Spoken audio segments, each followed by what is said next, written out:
दिल्ली के राष्ट्रीय कांग्रेस कार्यालय में कांग्रेस की राष्ट्रीय प्रवक्ता सुप्रिया सिन्हा ने एक प्रेस वार्ता कर पत्रकारों को संबोधित करते हुए गंगा जल पर जीएसटी का मुद्दा उठाया और कहा किस तरह से केंद्र सरकार जो धर्म के नाम पर राजनीति करती है और धर्म के नाम पर ही जनता को ठगती है। जिस तरह से गंगा जल पर 18% जीएसटी लगाया जा रहा था, जब विपक्ष ने इसका विरोध किया तो केंद्र सरकार ने इस फैसले को वापस लिया और उन्होंने गंगा जल पर 18% जीएसटी से लगे हुए कुछ सबूत भी पेश किए।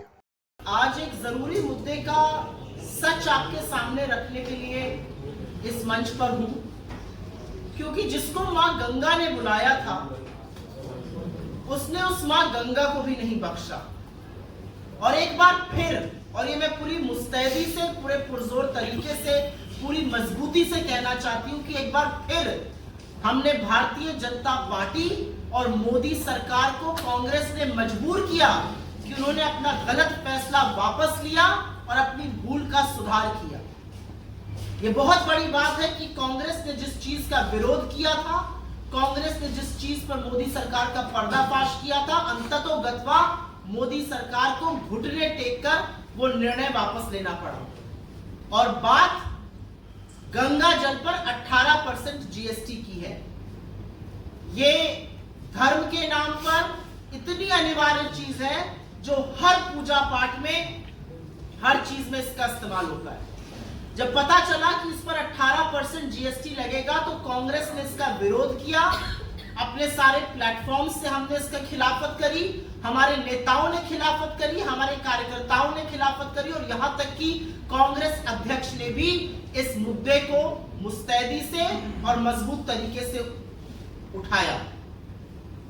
लेकिन अपने चिर परिचित अंदाज में भाजपा के बददिमाग प्रवक्ता, उनकी ट्रोल आर्मी और उनके फेक न्यूज के जो सरगना हैं, उन्होंने ये साबित करने की कोशिश की कि असल में गंगा जल पर तो जीएसटी है ही नहीं, वो पूजा सामग्री के अंदर आता है।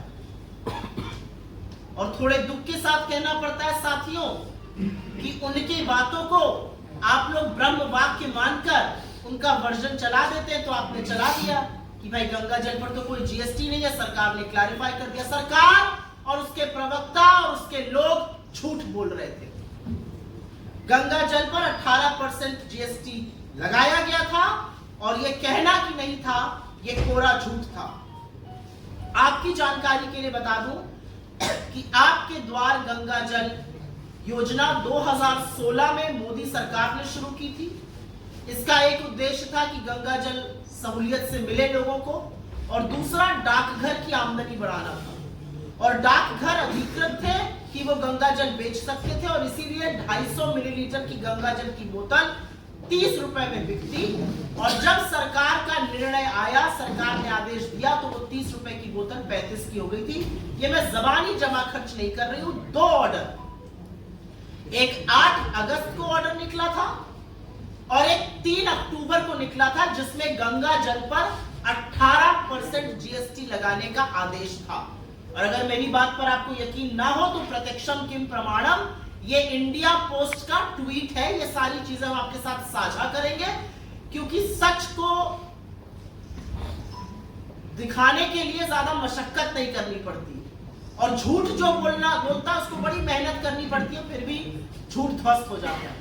ये इंडिया पोस्ट की एक ट्वीट है 18 अगस्त की। साफ तौर से कह रहे हैं कि 30% प्लस 18% जीएसटी पर आपको 250 मिलीलीटर की गंगा जल की बोतल मिलेगी। जिस दिन हमारे अध्यक्ष ने ये मामला उठाया और भाजपा के लोगों ने बिना पलक झपकाए आदतन झूठ बोला, उस दिन का इंडिया पोस्ट का ये पे ऑर्डर है। उस पर साफ तौर से अंकित है 30 रुपए की बोतल और 18% जीएसटी। ये इंडिया पोस्ट की वेबसाइट पर ऑर्डर करते वक्त हमने स्क्रीनशॉट लिया। तो जब कांग्रेस ने ये मुद्दा मुस्तैदी से उठाया, हमारे अध्यक्ष ने उठाया, हम सब लोगों ने उठाया, तो इस झूठ से बचने के लिए सरकार ने फटाफट आनंद फानन में पहले तो इंडिया पोस्ट से 18% जीएसटी गारंट कराया और लिखवाया इस पर जीएसटी नहीं है। लेकिन यह बाद में हुआ, पहले 18% जीएसटी पर अंकित है। उसके बाद एक ऑर्डर इशू किया गया। ये वो ऑर्डर की कॉपी है, इसको भी हम साझा करेंगे। ये ऑर्डर 12 अक्टूबर का है, जब कंट्रोवर्सी चल रही थी, और इस ऑर्डर में साफ तौर से कहा गया है कि 8 अगस्त और 3 अक्टूबर का ऑर्डर विथड्रॉल माना जाए, गंगा जल पर जीएसटी नहीं लगेगा। इसका मतलब पहले गंगा जल पर जीएसटी लगने की जिस ऑर्डर की हम बात कर रहे हैं वो निकल चुका था। 30 रुपए का गंगा जल 35 में बिक रहा था, और ऑनलाइन अगर आप इसको खरीदते कहीं बाहर से तो 125 रुपए का 250 मिलीलीटर, 2 बोतलें लेते तो 210 की, और 4 लेते तो 345 की जीएसटी लगकर बिक रही थी। ये असलियत है। सरकार ने आनन फानन में अपना ये निर्णय बदला। क्या कहा गया था? कहा गया था कि ये पूजा की सामग्री है, और पूजा की सामग्री पर तो जीएसटी लगता ही नहीं है। वो भी एक कोरा झूठ है। ये सीबीआईसी जो इनडायरेक्ट टैक्स की वेबसाइट है, जो जीएसटी जिसके अंतर्गत आता है, उसकी वेबसाइट का स्क्रीनशॉट मेरे हाथ में है। इसमें 10 चीजें हैं पूजा की सामग्री में जिस पर जीएसटी नहीं लगता है। ये कल रात की हुई प्रिंट आउट है। उसमें रुद्राक्ष की माला है, और आपकी सहूलियत के लिए, जिससे कि लोगों को दिखा हुआ ज्यादा याद रहता है, ये सारी चीजें हम लेकर आए हैं कि पता रहे। क्योंकि गंगा जल पर जब झूठ बोल सकता है, माँ गंगा के नाम पर जो झूठ बोल सकता है, वो तो हर चीज पर झूठ बोल सकता है। तो ऐसे लोगों को साक्ष्य दिखाना बड़ा जरूरी होता है। पर जीएसटी नहीं है। रुद्राक्ष या तुलसी माला पर जीएसटी नहीं है। पूजा सामग्री में नंबर 1 ये है।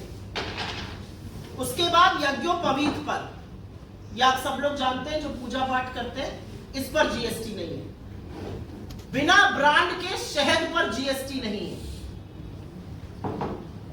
आपकी तरफ इसको पता नहीं क्या कहा जाता है, हमारी तरफ इसको कलावा कहा जाता है, रक्षा सूत्र भी कहते हैं, इस पर भी जीएसटी नहीं है। विभूति ज्यादातर साउथ इंडिया में लगाई जाती है, इस पर भी जीएसटी नहीं है। रोली पर